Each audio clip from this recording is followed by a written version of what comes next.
Hello everybody, I hope you all are doing good. I am Deepika from Learno Hub, एक ऐसा free learning platform जहां पर आप पढ़ सकते हैं physics, chemistry, maths, biology and SST absolutely for free only at learnohub.com।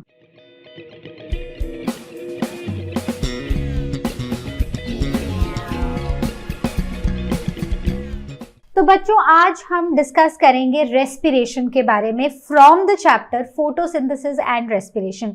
तो photosynthesis को इन डिटेल हम ऑलरेडी डिस्कस कर चुके हैं, तो अगर आपने वीडियो नहीं देखी है तो just go back, just see the playlist and watch the video. So अब हम डिस्कस करते हैं respiration in plants.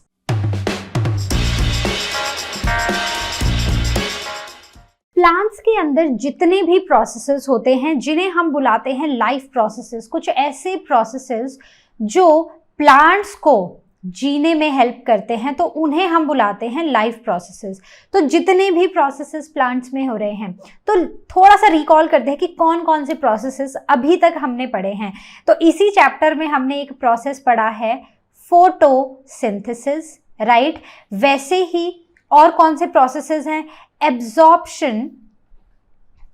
Absorption of water and minerals, then यहां पर ट्रांसपोर्ट ऑफ फूड, ठीक है। सो ट्रांसपोर्ट ऑफ फूड, ऐसे ही बहुत सारे और, ट्रांसपिरेशन हो गया। So these all are the life processes, the different life processes that occur inside a plant. तो प्लांट के अंदर इन लाइफ प्रोसेसेस को परफॉर्म करने के लिए क्या चाहिए होती है?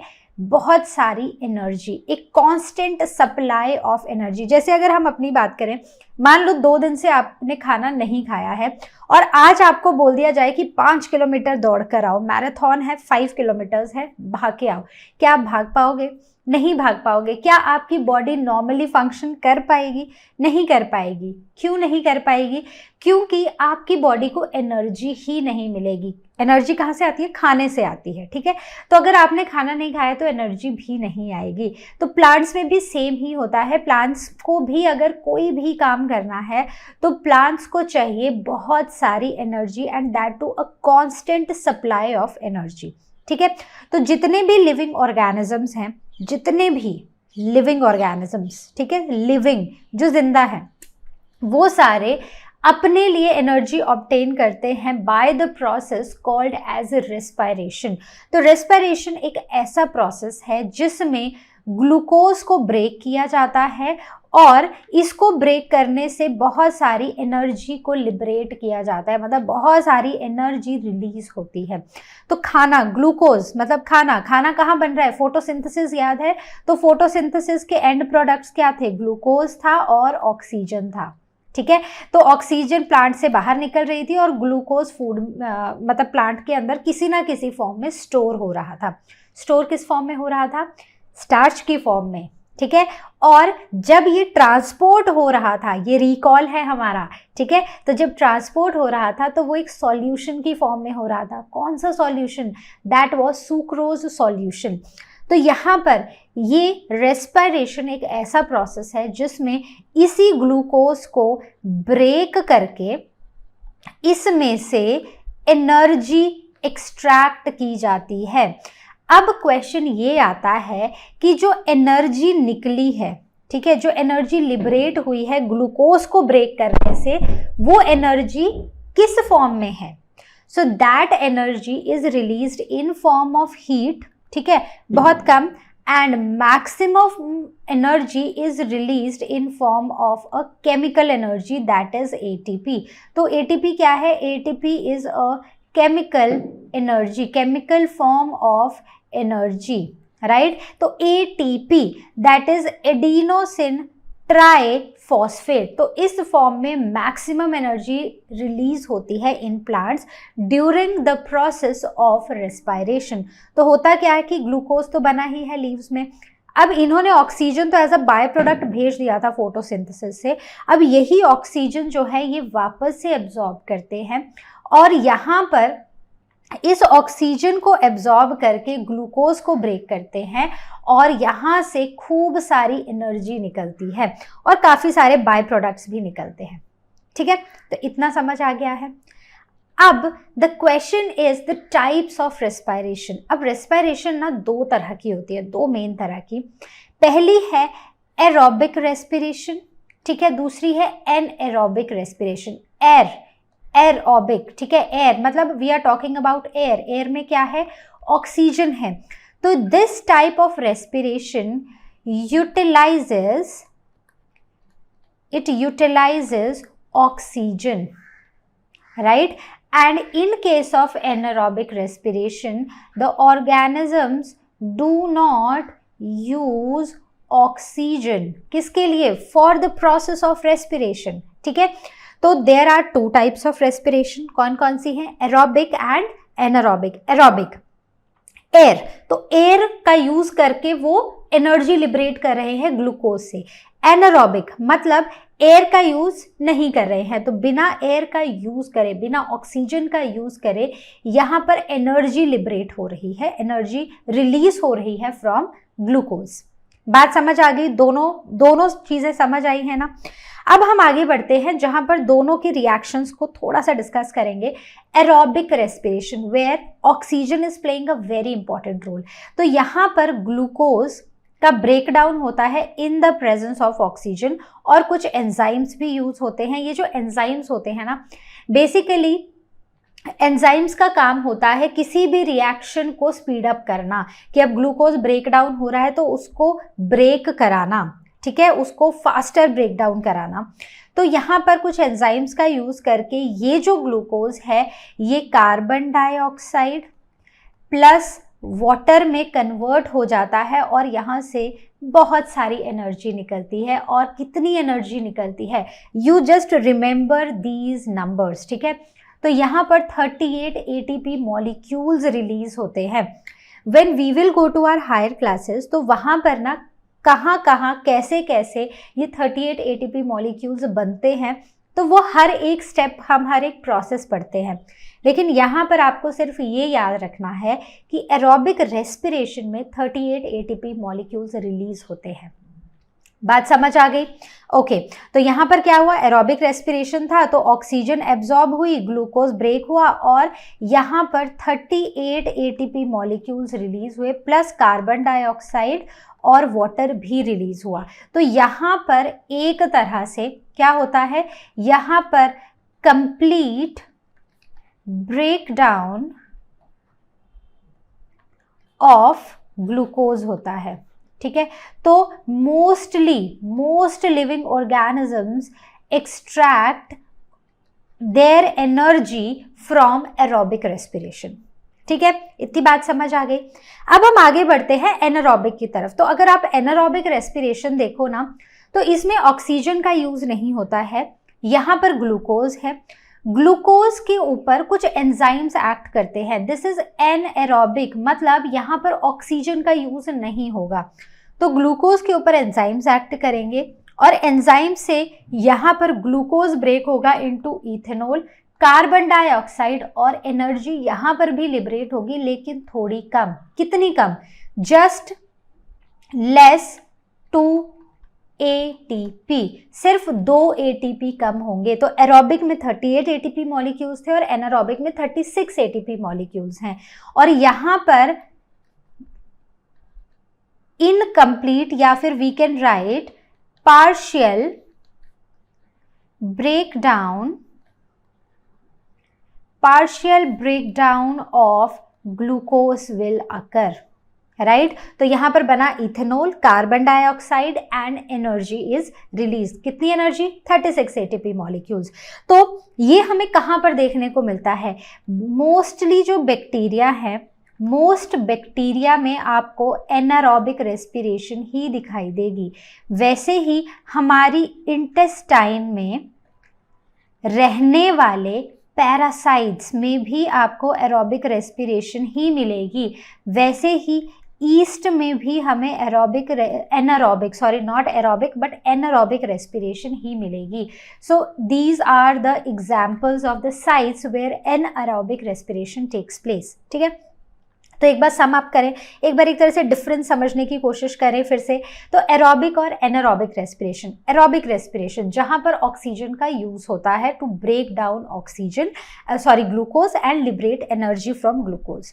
वहीं पर एनारोबिक में ऑक्सीजन का यूज नहीं होता है to break glucose to release energy, ठीक है। दूसरा, in case of aerobic respiration 38 ATP molecules release होते हैं, but in case of anaerobic respiration 36 glucose molecules ATP molecules release होते हैं। Clear? Then in case of aerobic respiration जो end products हैं they are carbon dioxide and water, but in case of anaerobic respiration जो end products हैं they are ethanol and carbon dioxide, right. बाकी कौन कहाँ पर होता है? तो जैसे हम हैं तो हम भी एरोबिकली रेस्पायर करते हैं, हम ऑक्सीजन ब्रीद इन करते हैं और ऑक्सीजन जब हमारे सेल्स तक पहुँचती है तो यहाँ पर हमारे सेल्स जो स्टोर्ड ग्लूकोज होता है वहाँ से एनर्जी रिलीज करते हैं। लेकिन एनारोबिक रेस्पिरेशन ज़्यादातर हमें बैक्टीरिया में देखने को मिलता है, मोस्टली बैक्टीरिया में हमें एनारोबिक रेस्पिरेशन देखने को मिलेगी। हमारे जो इंटेस्टाइन में पैरासाइट्स होते हैं उनमें एनारोबिक रेस्पिरेशन होती है और ईस्ट में एनारोबिक रेस्पिरेशन होती है, right. So I hope this is clear, the difference between aerobic and anaerobic respiration is clear. आगे बढ़ते हैं। So now the respiration in plants. तो रेस्पिरेशन प्लांट्स में कैसे होती है? तो वहां पर ना कुछ स्टेप्स हैं, ठीक है। तो स्टेप्स में सबसे पहला है absorption of oxygen from atmosphere. तो यहाँ पर हवा से जो ऑक्सीजन के मॉलिक्यूल्स होते हैं ना उनको एब्जॉर्ब करते हैं कौन? प्लांट्स, ठीक है। तो कहाँ से आएंगे? स्टोमेटा से आएंगे, वही तो छोटे छोटे पोर्स हैं जहाँ से गैसेस एक्सचेंज होता है। तो यहाँ पर ऑक्सीजन के मॉलिक्यूल्स आएंगे इनटू द प्लांट्स, एब्जॉर्ब होंगे। Then oxidation of stored food. अब यहाँ पर जो हमने पढ़ा था क्या है? यहाँ पर था ग्लूकोज। तो ये जो ग्लूकोज था, ग्लूकोज की ऑक्सीडेशन हो जाएगी और इससे यहाँ पर एटीपी मॉलिक्यूल्स रिलीज हो जाएंगे, ठीक है। कौन से molecules? ATP. And since we are talking about aerobic respiration तो यहाँ पर 38 एटीपी मॉलिक्यूल्स रिलीज हो जाएंगे, ठीक है। So energy is released as a result of oxidation. और इसका जो एंड प्रोडक्ट है, रेस्पिरेशन करने का मेन मकसद क्या है? कि हमें चाहिए बहुत सारी एनर्जी, ठीक है। तो इसका मतलब कि इस प्रोसेस में जितने भी बाकी प्रोडक्ट्स निकल रहे हैं they are the by products. तो यहाँ पर carbon dioxide plus water are the by products of this process. समझ आ गई बात? तो वही है जो हमने पहले पढ़ा। तो यहाँ पर हमने रेस्पिरेशन प्लांट्स में एज अ इन स्टेप्स पढ़ा। तो ये 4 मेजर स्टेप्स हैं हमारे। क्लियर? Now equations. अब अगर हम रेस्पिरेशन और फोटोसिंथेसिस की बात करें तो इनके जो इक्वेशंस है ना ये एकदम एक दूसरे के रिवर्स हैं। कैसे? रेस्पिरेशन हमने क्या पढ़ा कि ग्लूकोज है ना, ग्लूकोज के ऊपर ऑक्सीजन एक्ट करेगा और यहाँ पर carbon dioxide plus water release हो जाएगा और एनर्जी होगी, ठीक है। कितनी? 38 एटीपी। क्लियर? वहीं पर अगर आप फोटोसिंथेसिस में आओ तो फोटोसिंथेसिस में हमने क्या देखा था कि प्लांट्स कार्बन डाइऑक्साइड एयर से लेते हैं, वाटर लेते हैं फ्रॉम सॉइल और यहाँ पर ना एनर्जी का यूज करते हैं। कौन सी एनर्जी थी? सन थी, ठीक है। सन एनर्जी का यूज करेंगे और ये बना देंगे ग्लूकोज, राइट। तो यहाँ पर let us mention the chemical formula of glucose C6H12O6 और यहाँ पर रिलीज हो जाती थी खूब सारी ऑक्सीजन। तो यहाँ पर ऑक्सीजन एक बाय प्रोडक्ट था। वहीं पर रेस्पिरेशन एग्जैक्टली ऑपोजिट है इस प्रोसेस का। तो ये दोनों एक दूसरे के ऑपोजिट है, ये कहना कहीं ना कहीं सही है, ठीक है। तो एक में हम ग्लूकोज बना रहे हैं और दूसरे में हम ग्लूकोज को ब्रेक डाउन कर रहे हैं। तो फोटोसिंथेसिस में हम ग्लूकोज बना रहे हैं और रेस्पिरेशन में हम इसी ग्लूकोज को उसी से रिलीज किए हुए ऑक्सीजन से ब्रेक करके हम एनर्जी लिबरेट कर रहे हैं। So these are the 2 equations of photosynthesis and respiration which are opposite of each other. So let us now take up a quick comparison between photosynthesis and respiration. तो photosynthesis में हमने food को synthesise किया, respiration में हमने इसी खाने को तोड़ दिया, ब्रेक डाउन कर दिया। Then oxygen is released as a by product in photosynthesis, तो हमने O2 को रिलीज किया था एज अ बाय प्रोडक्ट, ये प्लांट को नहीं चाहिए था। वहीं पर जब रेस्पिरेशन की बात आती है तो कार्बन डाइऑक्साइड को हम as a by product release करते हैं, ठीक है। दूसरा, फोटोसिंथेसिस के केस में एक बड़ी ही इंपॉर्टेंट चीज चाहिए होती है प्लांट्स के अंदर, दैट इज क्लोरोफिल। लेकिन इन केस ऑफ रेस्पिरेशन ये कहाँ पर होती है? बेसिकली प्लांट्स में होता है in not chlorophyll but we can write over here chloroplasts, ठीक है, क्लोरोप्लास्ट में होता है, जिन क्लोरोप्लास्ट में क्लोरोफिल होती है। रेस्पिरेशन जो होती है वो दोनों प्लांट्स और एनिमल सेल्स में हमें देखने को मिलती है। देन फोटोसिंथेसिस यूजुअली दिन के टाइम होती है। क्यों होती है भाई दिन के टाइम? जल्दी से बताओ। क्योंकि यहाँ पर सनलाइट होती है which is the major one of the main raw materials. तो फोटोसिंथेसिस को रिकॉल करें, so there are 4 important raw materials. एक की भी एब्सेंस होगी तो फोटोसिंथेसिस नहीं होगा। Carbon dioxide, water, sunlight and chlorophyll. तो यहाँ पर फोटोसिंथेसिस हमेशा प्लांट्स के केस में दिन में ही होती है और फोटोसिंथेसिस होती भी सिर्फ प्लांट्स में ही है। वहीं पर अगर हम रेस्पिरेशन की बात करें तो रेस्पिरेशन दिन में भी होती है और रात में भी होती है, क्योंकि एनर्जी की ज़रूरत तो दिन में भी है भाई और रात में भी है। लाइफ प्रोसेसेस अगर चल रहे हैं किसी भी लिविंग ऑर्गेनिज्म के अंदर तो उसको ज़रूरत है रेस्पिरेशन की, क्योंकि रेस्पिरेशन एक ऐसा प्रोसेस है जिससे एनर्जी रिलीज होती है, right? So I hope the difference is clear, the comparison between both the processes is clear to you. तो आपने कहीं ना कभी ना कभी किसी ना किसी को ये बोलते हुए ज़रूर सुना होगा कि रात के टाइम पर ना पेड़ों के नीचे नहीं सोना चाहिए, ठीक है। तो आज आप इसका साइंटिफिक रीज़न जानोगे। तो देखो दिन में क्या होता है, दिन में होती है फोटोसिंथेसिस, ठीक है, photosynthesis as well as respiration. तो इसका मतलब कि जब फोटोसिंथेसिस हो रही है तो कार्बन डाइऑक्साइड फिक्स हो रही है और ऑक्सीजन लिबरेट हो रही है। तो ये जो ऑक्सीजन निकल रही है ना ये बहुत सारे अमाउंट में होती है। लेकिन रात को क्या होता है कि यहाँ पर सिर्फ रेस्पिरेशन हो रही है। इसका मतलब कार्बन डाइऑक्साइड फिक्सेशन नहीं हो रहा है, यहाँ पर कार्बन डाइऑक्साइड ऑक्सीजन अंदर जा रही है और कार्बन डाइऑक्साइड बाहर निकल रही है। लेकिन दिन में ये दोनों ही प्रोसेसेस होते हैं कि ऑक्सीजन अंदर गई, कार्बन डाइऑक्साइड निकली, और कार्बन डाइऑक्साइड अंदर गई और खूब सारी ऑक्सीजन निकली। तो दिन में क्या होता है, when a person is sleeping under a tree, तो यहाँ पर फोटोसिंथेसिस का रेट जो होता है ना वो काफ़ी हाई होता है, बहुत सारी ऑक्सीजन रिलीज होती है। तो ऑक्सीजन जब रिलीज होती है तो अगर आप पेड़ के नीचे सोए हो तो आपको खूब सारी ऑक्सीजन तो मिल ही रही है, साथ ही साथ आपको एक ठंडक भी मिल रही है, क्योंकि प्लांट्स ट्रांसपायर भी कर रहे हैं, प्लांट्स एक्सेस वाटर को भी बाहर निकाल रहे हैं, ठीक है। तो आपको ऑक्सीजन भी मिलेगी और ठंडक भी मिलेगी, कूलनेस भी मिलेगी। वहीं पर रात के टाइम पर सिर्फ और सिर्फ रेस्पिरेशन होती है, तो उस टाइम पर प्लांट्स ऑक्सीजन लेते हैं और कार्बन डाइऑक्साइड बाहर निकालते हैं। तो अगर आप रात को पेड़ के नीचे सो जाओगे तो आपको ऑक्सीजन तो नहीं मिलने वाली है। तो इसीलिए रात के टाइम पर पेड़ों के नीचे नहीं सोना चाहिए। क्लियर? तो साइंटिफिक रीजन समझ आ गया ना क्यों मना करते हैं। So let us now take up an activity जहां पर हम ये पता करने की कोशिश करेंगे कि जो जर्मिनेटिंग सीड्स होते हैं क्या सिर्फ वही रेस्पायर करते हैं। तो इस केस में हम क्या करेंगे, हम 2 सेटअप लेंगे। So this is our setup A and this is our setup B. Setup A में हमने क्या किया, कुछ सोक्ड, हमने एक वेट कॉटन ली और ये वेट कॉटन वूल डाल दी और यहाँ पर भी वेट कॉटन वूल डाल दी, ठीक है। अब हमने क्या किया कि कुछ सोक्ड बीन्स लिए और ये जो सोक्ड बीन्स है ना इनको हमने यहाँ पर डाल दिया, ठीक है। सोक्ड बीन्स इस वेट कॉटन के ऊपर हमने डाल दिए।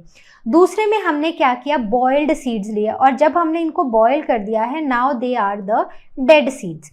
तो इनको भी हमने सेम ही कंडीशंस में वेट कॉटन वूल पे डाल दिया और दोनों को कॉर्क लगा दिया। लेकिन हमने एक चीज़ की कि जो हमारा बी वाला सेटअप था ना उसमें हमने एंटीसेप्टिक का यूज़ किया। तो थोड़ा सा एंटीसेप्टिक हमने इन सीड्स के ऊपर डाला ताकि यहाँ पर बैक्टीरियल ग्रोथ ना हो, ठीक है। तो यहाँ पर बैक्टीरियल ग्रोथ को प्रिवेंट करने के लिए, क्योंकि मान लो यहाँ पर बैक्टीरियल ग्रोथ हो गई तो बैक्टीरिया भी रेस्पायर करेंगे, ठीक है। तो उस केस में क्या होगा कि हमें ये नहीं पता चलेगा कि एक्चुअली जर्मिनेटिंग सीड्स ही यहाँ पर रेस्पायर कर रहे हैं, हमें लगेगा कि डेड सीड्स भी कर रहे हैं बैक्टीरियल ग्रोथ की वजह से। तो इसलिए हमने एंटीसेप्टिक का यूज किया। अब क्या करेंगे, हम इन दोनों को ही सेम 3-4 दिन के लिए रहने देंगे। तो कुछ दिन बाद हम देखेंगे कि दोनों के ऊपर ही ना एक तरह से हमें दोनों में से सिर्फ ए वाली जो है वो हमें उसमें हमें जर्मिनेट होते हुए दिखाई देंगे सीड्स। तो यहाँ पर हमें जर्मिनेशन देखने को मिलेगी, ठीक है, सीड जर्मिनेशन देखने को मिलेगी, और यहाँ पर नो सीड जर्मिनेशन, राइट। तो अब यहाँ पर क्या होता है कि हमने एक में सीड जर्मिनेशन हुई, एक में सीड जर्मिनेशन नहीं हुई। तो अब हम क्या करेंगे कि एक टेस्ट ट्यूब लाएंगे जिसमें लाइम वाटर है। तो लाइम वाटर वाला एक्सपेरिमेंट याद है ना। तो कहीं पर भी अगर कार्बन डाइऑक्साइड लिबरेट हो रही है and if we pass that gas over the lime water, so this lime water is going to turn milky. तो हम देखेंगे कि 2 टेस्ट ट्यूब्स हम लाए हैं, दोनों टेस्ट ट्यूब्स को हम ऐसे दोनों ही फ्लास्क को, दोनों ही सेटअप को हम टेस्ट ट्यूब के ऊपर ऐसे टिल्ट करेंगे। तो टिल्ट करने से जो कार्बन डाइऑक्साइड है इट इज हैवियर, तो वो चली जाएगी इनटू द टेस्ट ट्यूब। तो जब कार्बन डाइऑक्साइड टेस्ट ट्यूब में जाएगी तो यहाँ पर जो लाइम वाटर है वो मिल्की हो जाएगा। When we experimented with setup A, जब हम सेटअप बी को लाएंगे ना, क्योंकि यहाँ पर डेड सीड्स थे, यहाँ पर कोई रेस्पिरेशन नहीं हुई, तो इसका मतलब यहाँ पर कार्बन डाइऑक्साइड भी नहीं बनेगी। कार्बन डाइऑक्साइड नहीं बनेगी तो अब जब हम इसको टिल्ट करेंगे टेस्ट ट्यूब के ऊपर, तो यहाँ पर कार्बन डाइऑक्साइड तो होगी नहीं जो टेस्ट ट्यूब में एंटर करेगी, तो यहाँ पर लाइम वाटर भी मिल्की नहीं होगा, राइट। सो दिस शोज कि जो जर्मिनेटिंग सीड्स होते हैं सिर्फ उन्हीं में रेस्पिरेशन होती है, राइट। तो एक बार रिकॉल करें। So we have 2 setups, setup A and setup B, ठीक है। तो सेटअप ए में हमने क्या किया, दोनों ही सेटअप में सबसे पहले हमने क्या किया, वेट कॉटन वूल डाल दी। एक में हमने डाल दिए कुछ सोक्ड बीन्स और सेटअप बी में हमने डाल दिए बॉइल्ड सीड्स, राइट। अब दोनों को हमने ढक्कन लगा दिया। बस सेटअप बी जो था ना हमारा, जहां बॉइल्ड सीड्स थे, वहां हमने एंटीसेप्टिक का थोड़ा सा यूज किया ताकि बैक्टीरियल ग्रोथ ना हो उन बॉइल्ड सीड्स के ऊपर। अब हम क्या करेंगे, थोड़े दिन के लिए रहने देंगे दोनों ही सेटअप को। अब हम लाएंगे 2 टेस्ट ट्यूब जिनमें है lime water, and we know that कि जब भी लाइम वाटर के ऊपर कार्बन डाइऑक्साइड और लाइम वाटर एक्चुअली ये आपस में रिएक्ट करते हैं तो लाइम वाटर मिल्की हो जाता है। तो जब हम सेटअप ए को लाएंगे जहां पर सीड्स अब जर्मिनेट हो चुके हैं, तो यहाँ पर ऊपर आ गई होगी कार्बन डाइऑक्साइड, क्योंकि सीड्स जर्मिनेट हुए, रेस्पिरेशन हुई, कार्बन डाइऑक्साइड आई। जब हम इस फ्लास्क को टेस्ट ट्यूब के ऊपर टिल्ट करेंगे तो यहाँ से कार्बन डाइऑक्साइड हमारी टेस्ट ट्यूब में जाएगी और जो टेस्ट ट्यूब के अंदर जो सॉल्यूशन है लाइम वाटर है वो मिल्की हो जाएगा। लेकिन टेस्ट ट्यूब बी में हमें कोई जर्मिनेशन नहीं दिखाई देगी और जब हम इसको टिल्ट भी करेंगे तो भी हमारा लाइम वाटर मिल्की नहीं होगा। So before concluding this session, let us take up some questions. So do the plants respire all day and night or only during the day? तो रीजन बताओ। तो रेस्पिरेशन जो होती है ना वो दिन में भी होती है और रात में भी होती है। तो रेस्पिरेशन में क्या होता है कि ग्लूकोज जो है उसके ऊपर ऑक्सीजन एक्ट करेगी और यहाँ पर कार्बन डाइऑक्साइड और वाटर रिलीज होंगे और साथ में होगी खूब सारी एनर्जी रिलीज। अब इसका रीज़न ये है कि दिन में भी लाइफ प्रोसेसेस हो रहे हैं, रात में भी हो रहे हैं, तो दोनों ही टाइम पर रेस्पिरेशन की ज़रूरत है ताकि ये लाइफ प्रोसेसेस होते रहें और इन लाइफ प्रोसेसेस के लिए हमें खूब सारी एनर्जी चाहिए जो हमें रेस्पिरेशन से ही मिलेगी, ठीक है। तो दिन में भी होंगे और रात में भी। Now next question is, do plants need oxygen and if so what is the source? Yes, plants do need oxygen. किसके लिए चाहिए? रेस्पिरेशन के लिए चाहिए। और उसका सोर्स क्या है? उसका सोर्स भाई हवा ही है, एयर, तो एयर मतलब जो फोटोसिंथेसिस के टाइम पर ऑक्सीजन रिलीज हुई थी वही ऑक्सीजन प्लांट्स वापस से एब्जॉर्ब करेंगे और उसी से ग्लूकोज का ब्रेकडाउन करेंगे और वहीं से एनर्जी रिलीज होगी. Right? So I hope the questions are clear. So this was all from the today's session. I hope you liked the session. I hope you enjoyed the session. I hope you understood all the concepts from this chapter. So if you have any doubts, please ask your doubts and ask question section of learnohub.com. So I will see you next time. Till then you all take care, and as you all know, LearnoHub मतलब free है पर best है.